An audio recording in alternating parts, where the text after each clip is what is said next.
Hey, welcome back to Space Giraffe. So when I stopped last time I had to pause the game because I had to do something else. It turns out if you pause the game for 3 hours and also have to change your audio device in the meantime, then when I unpaused it had no sound. So I had to basically quit that game and I've got to resume my game from here, or rather from the next level. That does mean that I now can't get the achievement for finishing the entire game in one go, but I was highly unlikely to get that anyway because it's very hard to do that. It does also mean that my bonus level kind of counter is reset, and it also means I start on here with 3 lives instead of 4, which I had when I finished last time. But I will get my score back because when I finish this level I'll be rewarded the score I would have had.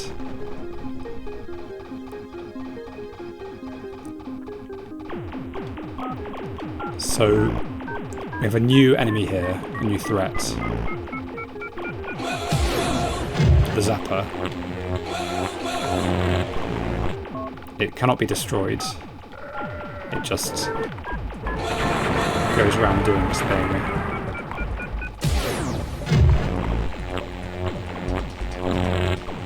What I need to prioritise is getting all the lives.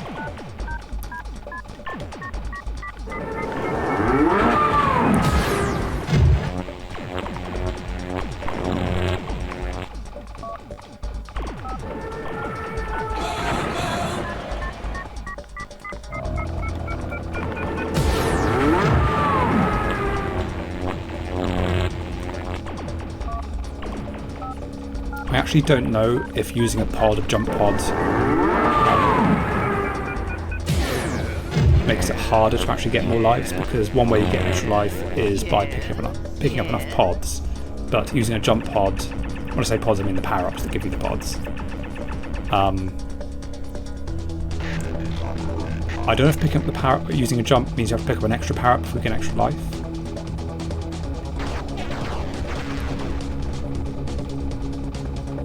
The other way to get extra life is to max out your bonus multiplier and then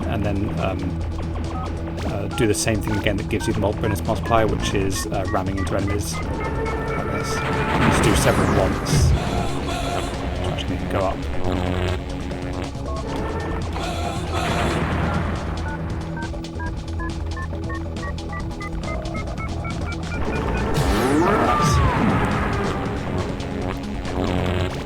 Let's go up to 9.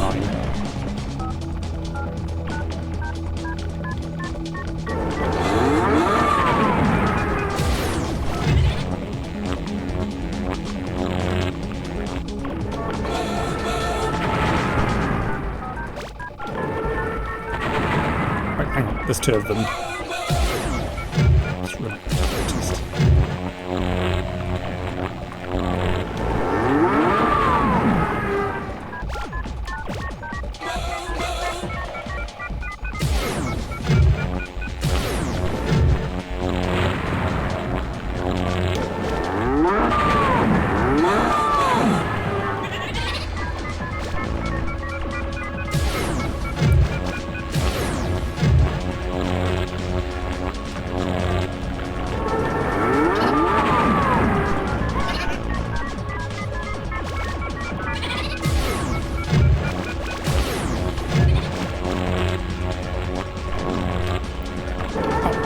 I thought I was about to run into the Zapper there. You can still get hit while you're leaving the level. So you've got to be careful there.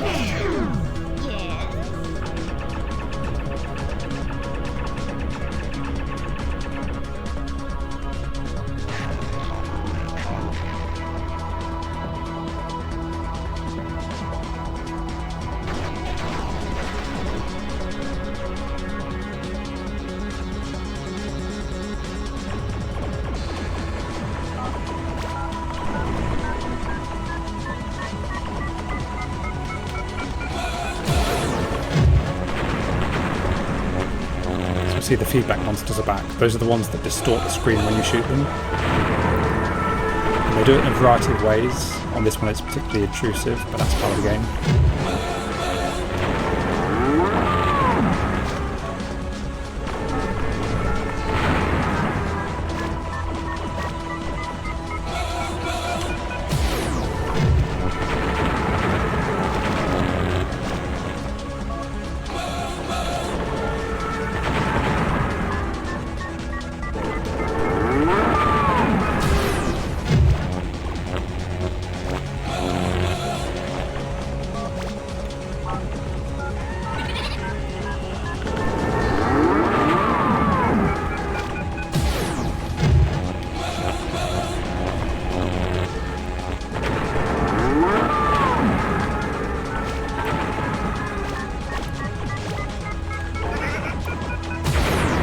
took a risk there because I thought I might get hit by bullets, but I was also being in danger of being hit by the zapper as well. I had to move across to this area.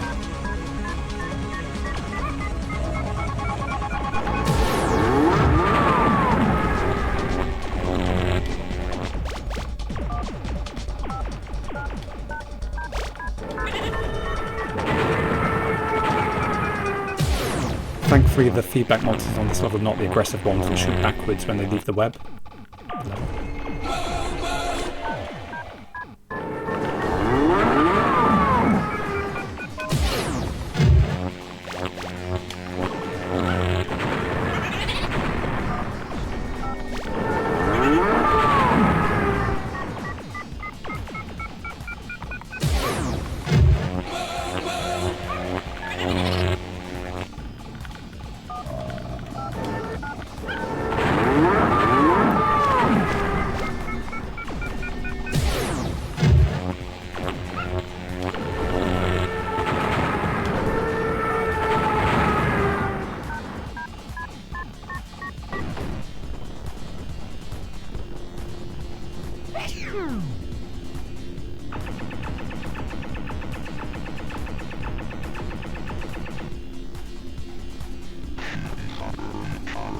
Has the music gone quiet?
This sapper moves very fast, and also there are flowers on this level to further impede your movements.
Oh, fuck.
Two lives there.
I used my smart bomb to survive there and deal with the boffins. So I'm running out of jump pods.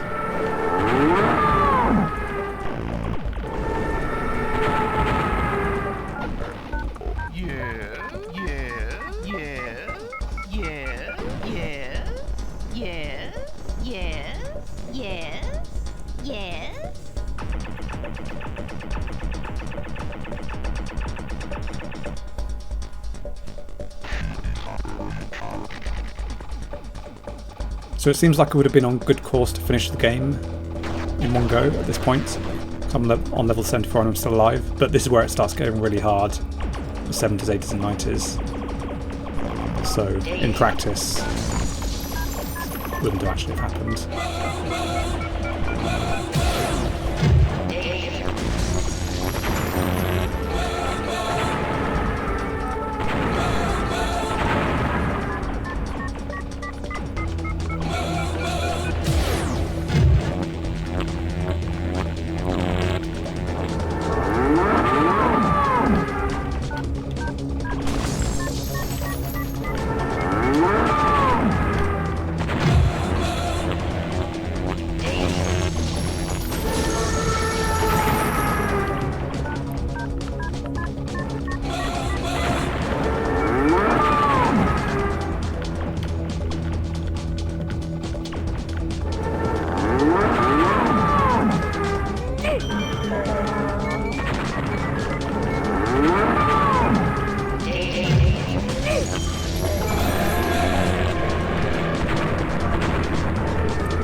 So interestingly, the zapper doesn't seem to destroy the rotors, because that's why I used it. It was just getting too much with all the spinning, but the smart bomb didn't help.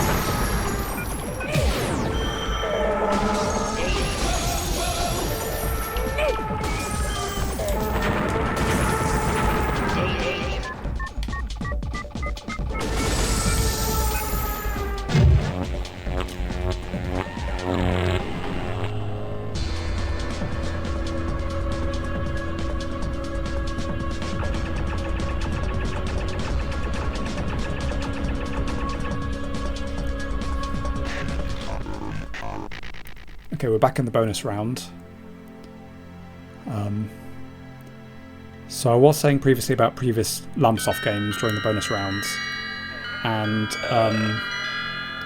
the last one I mentioned, which I've not played, is Tempest 3000. Now, their next game, at this point it was just still one guy, Jeff Minter. He did this little game for the... It was originally planned to be for the Pocket PC, which is a very old mobile system. And it was eventually released just as a PC game, but because of the system it was originally developed for, it was just running a weird portrait kind of mode window. And this was Grid Runner++, which was a remake of one of his 8-bit games, Grid Runner, which is a Centipede kind of style game. And this is a game that was never charged for, it was always free on his website. But this was about 2002, I think. This was a great game. A fairly small, not at all a high-budget game, but had some really interesting mechanics. Most notably called sheep surfing. The idea that you could pick up sheep to gain extra lives, but if you died, your ship would fall down the screen. You could steer it onto the... If you steered the wreckage of your ship onto a sheep, you would be saved. So what you wanted to do was keep the sheep alive, keep them there, not pick them up straight away, fly above them, and then pick them up just after just before they went off the bottom of the screen, so that if you died, you could fall onto them and be saved. It's called a sheepy save. So that was a nice little game.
So I had been up to 9 lives there.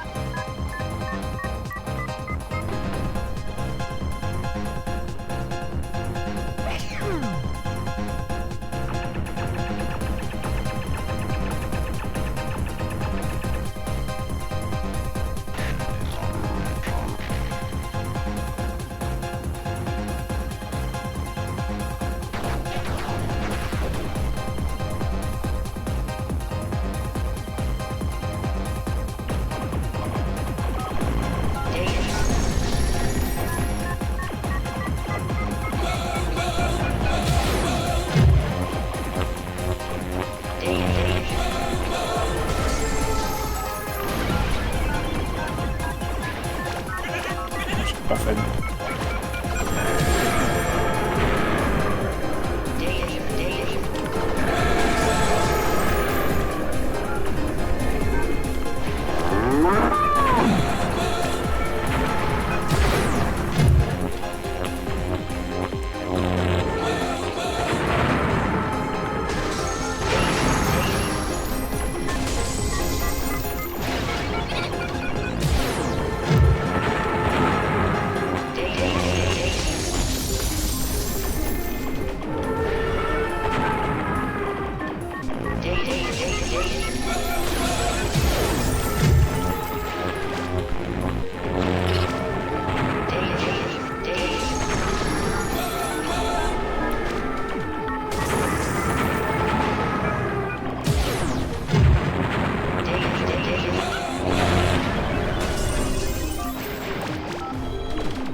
I have no jumps left, and there's a boffin, and no smart bomb, which I'm also going to use now just to try and clear this. Okay. This is a bit much. I'm just dying repeatedly here.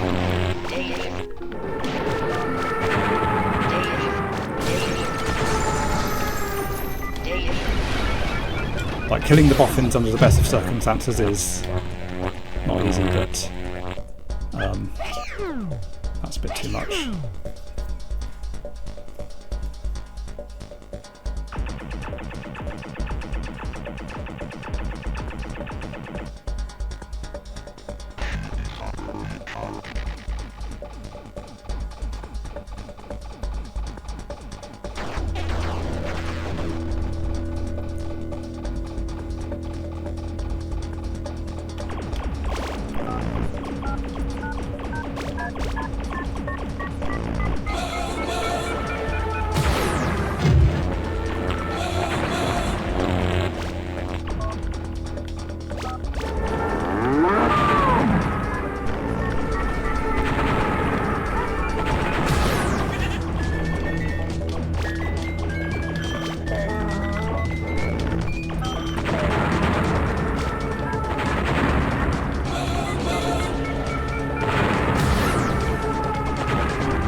died.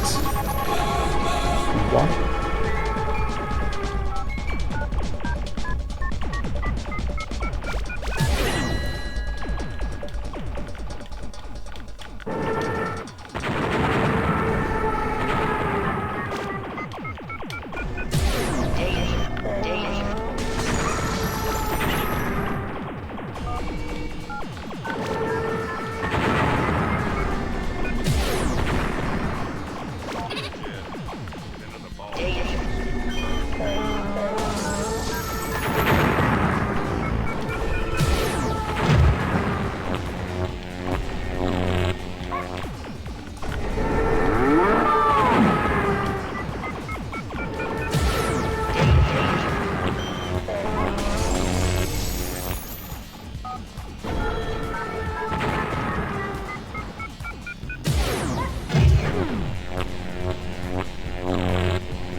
So what makes the rotors particularly dangerous? They're the ones that spin it around. They're the ones that spin it around.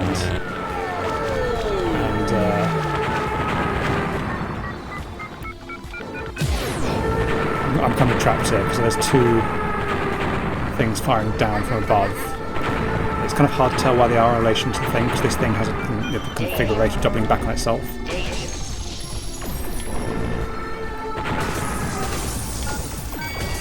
So the rotors, often the level is kind of curves back on itself, like here.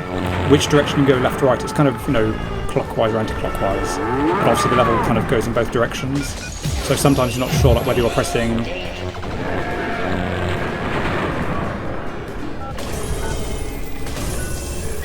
whether left will take you left or right, depending on your kind of rotation in relation to the level.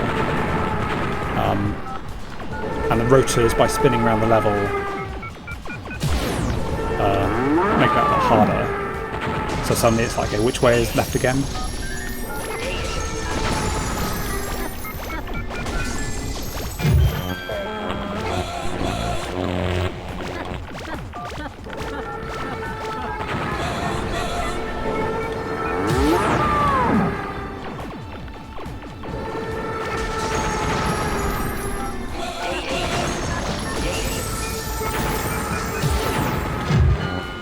I don't know where I am. I'm alive.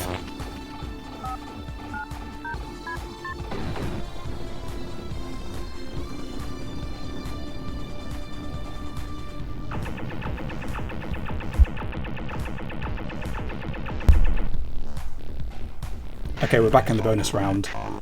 So I was saying about the history of Llamasoft.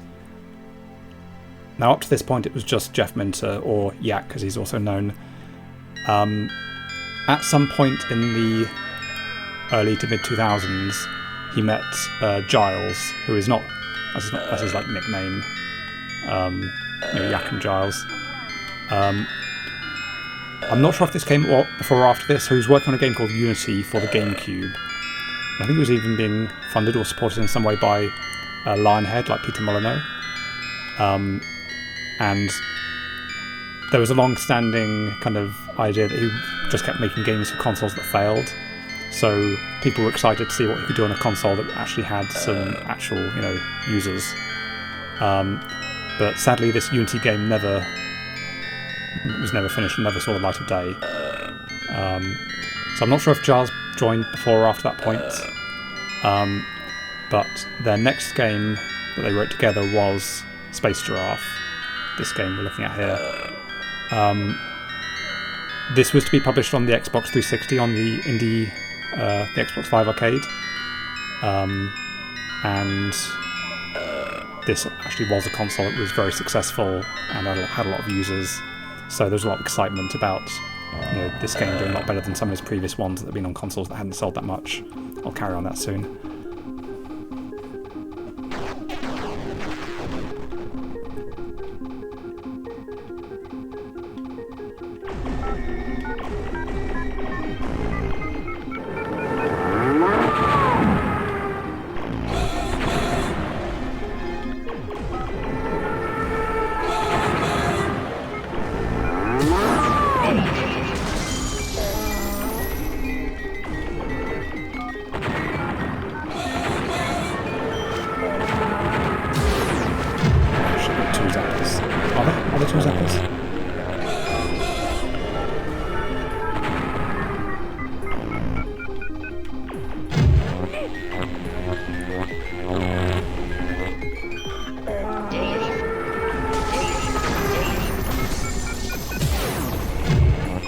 No, there's just one.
Controls kind of backwards on this level. I'm pressing right to go left. Oh shit, I remember. So I was just grabbed. Okay, I was grabbed there. I pressed the zapper, but I was hit by something else. So this level introduces a new enemy variant, which is the this screaming flower, which when you shoot it, it just releases a flower head, which is not fun.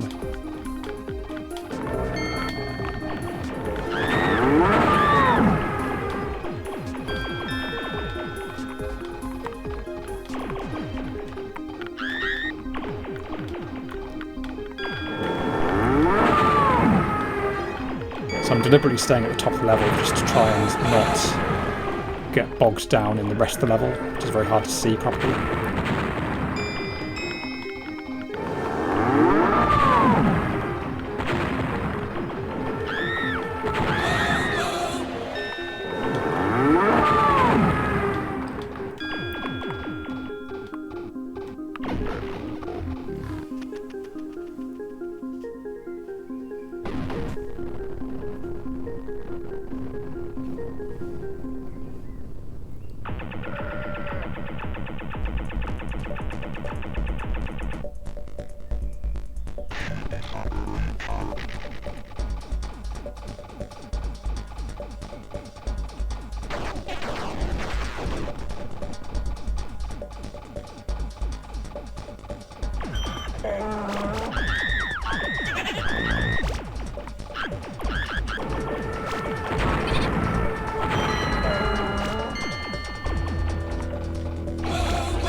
Oh fuck! I jumped to restore my restore the power zone, and I hit the flower head that had flown off.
Didn't quite gain 2 lives there.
down to 1 life.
Oh fuck, I'm dead.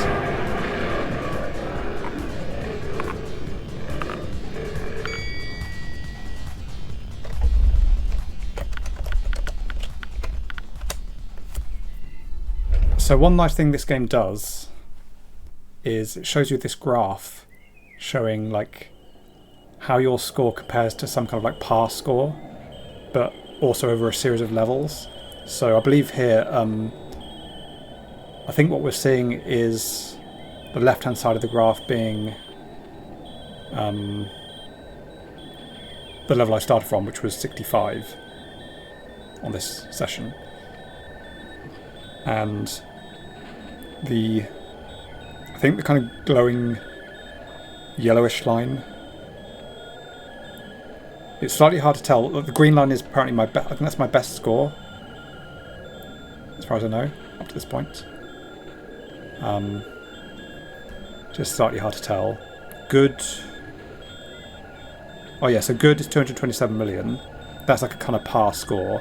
My current score is awesome, 298 million, which is the kind of filled in yellow kind of bar chart area. And the green line is showing my best ever performance, which is slightly above this. So, wait, hang on, is this?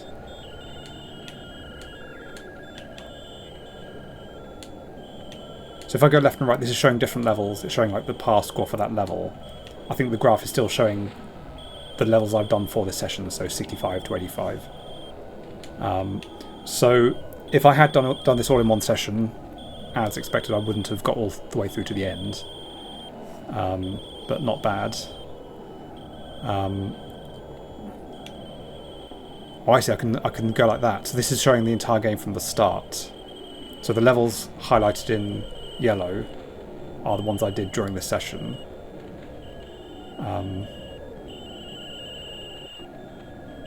Don't quite understand the glowing current line that's to the right of my current score because I didn't get past that point. But it's pretty cool they do that nevertheless. If I go to high scores, so these are my best scores. I'm sure there used to be leaderboards for this, or was that just on the Xbox 360? Maybe it was just the 360, the version that had the online leaderboards. I think definitely a lot of the newer games do have online leaderboards, like Polybius and AKR, who I've not checked on Polybius. So hardcore, that's interesting. So I think hardcore is when you start from level 1, which I did on this occasion, but because I had to abort my game due to a sound issue, I'm not counted on here. So that actually is my best ever result if I were to include that. So previously I got to level 78 from level 1. Okay, well I'm going to finish there for today. I'll come back another day and try to finish the last 15 levels, which is easier said than done, but I've done it before. I'll just finish by mentioning about, so I was saying about the development of this game. Yeah, these are the achievements. Look at those another time.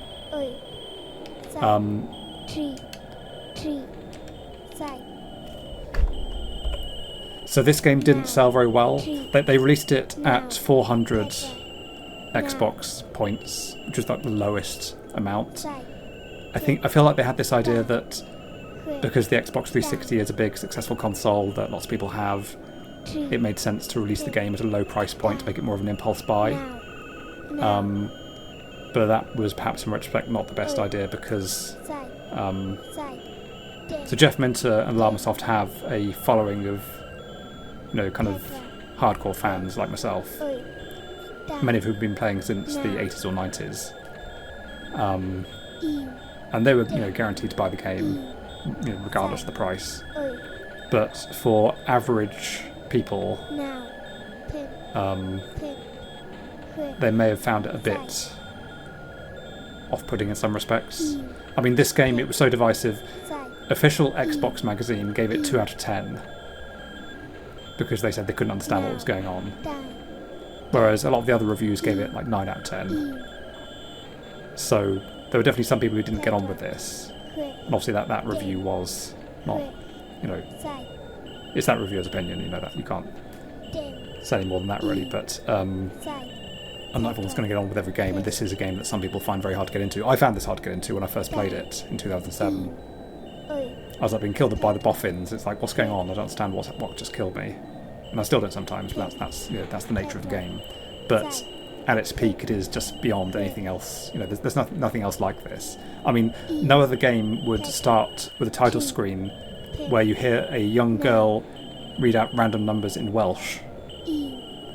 And the origin of this is, if you look up something called numbers stations, in the Cold War, spies used to, like the intelligence agencies like MI6 and so on, MI5, whatever, they would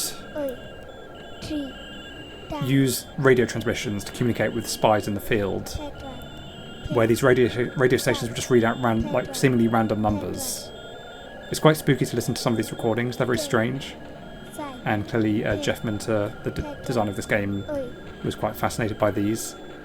And that's why this game starts with a weird kind of radio transmission background and a girl reading numbers in Welsh, because both so Jeff and Giles are based in Wales. But it is, idiosyncratic, I could say.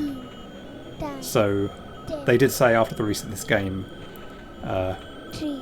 we would have been better off flipping burgers at McDonald's in terms of how much money the game made. Like they really kind of, put everything into it and didn't necessarily get back what they should have perhaps. But they're still doing games to this day. This was 2007. I played on my channel earlier this year AKKA, which is AKKA-ARRH, which is their latest game and is very good. Also crazy in its own different way. And I played Polybius recently, which is their game from 2017, which is also nuts in its own way. So they're still working. They're getting on a bit now. I think they're both in their 60s, maybe even late 60s, mid 60s. But it's good that we have developers out there doing stuff like this, because you're not going to see this from EA or whatever. So I'll be back again to finish the last 15 levels, so see you next time.